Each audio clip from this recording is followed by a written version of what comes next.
I wanted to know because I also write my stories, but I feel this compulsion, this obligation really to direct them. I know writers, right? They'll write the script, they'll find a producer, and then they find a director for it. Why did you feel compelled to direct this story and not find someone else to do it? I grew up being an actor, and that was kind of like my thing. And then I started realizing that I was like, wow, wait a second.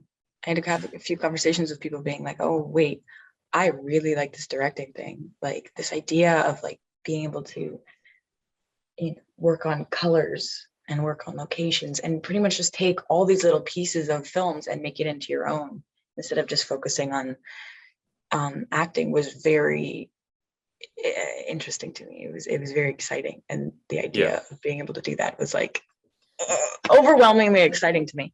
So when I wrote it, I was instantly thinking, I don't want anybody else to take this. I want it to be absolutely mine and try out this whole directing thing and throw myself into the deep end and just see how it goes.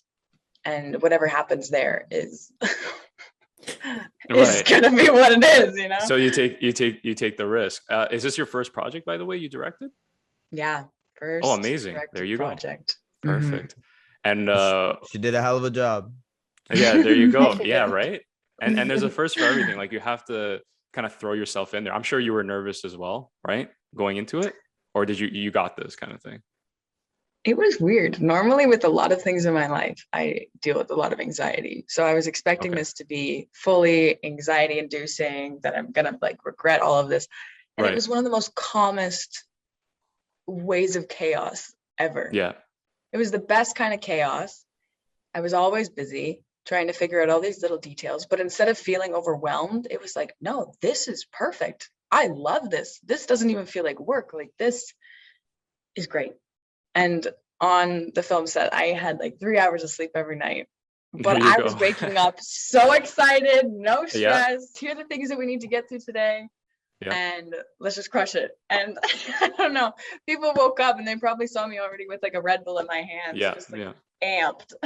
Yeah. And you have to be as a director, right? You're like, I call it the helm of the ship, right? You're leading everybody. And you have to bring that utmost energy. And I relate exactly what you're saying. The reason why I asked if you were nervous is because I deal with anxiety as well. So for me, whenever I approach something, especially fear of the unknown, right?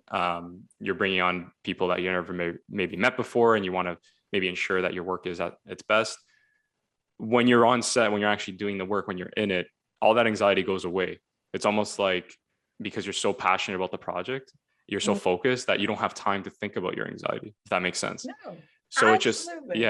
So it's completely focused. And I relate to exactly what you said. And I'm happy you answered that way because it's so relatable, you know, it's so true as directors. Because what I've learned in the few projects that I've directed is you have to be on your toes like constantly. Like people are asking you questions, like even the person asking like, should we order a pizza or should we get wings, like for the cast, like just like random questions being asked all the time. You always have to, and people come to you because they see you as the leader of the project. Really, obviously there's other people that share that responsibility, but I really do feel like you're always quick to like have to be on the go, like always answering questions, always be prepared. And like you said, you can't be asleep. You can't be that's why you said you had 3 hours of sleep. You can't be just kind of dismissing the role. You have to be always attentive.